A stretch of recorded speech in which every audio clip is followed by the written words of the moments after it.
روتا، جب لوگ ہنستے ہیں تو وہ روتا ہے، جب لوگ روتے ہیں تو وہ ہنستا ہے۔ فاروق اعظم نے فرمایا میں اس سے ملاقات کرنا چاہتا ہوں۔ لوگوں نے کہا وہ جنگل میں ہمارے اونٹوں کے پاس رہتا ہے۔ چنانچہ فاروق اعظم اور علی اور مرتضیٰ رضی اللہ تعالیٰ عنہما دونوں اٹھ کر چل دیے اور اویس کرنی رضی اللہ تعالیٰ عنہ کے پاس پہنچے۔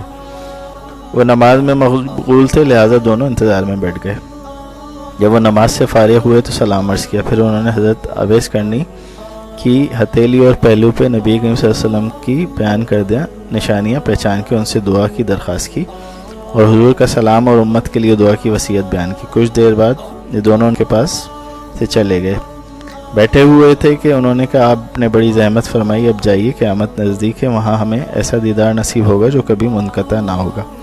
اب میں قیامت کا راستہ بنانے اور بہتری میں مشغول ہونے میں مصروف ہوں۔ ان دونوں صحابہ کرام کی ملاقات سے اہل کرن کو معلوم ہو گیا کہ بظاہر یہ دیوانہ کون ہے، چنانچہ وہ کرن سے کوفہ تشریف لے گئے اور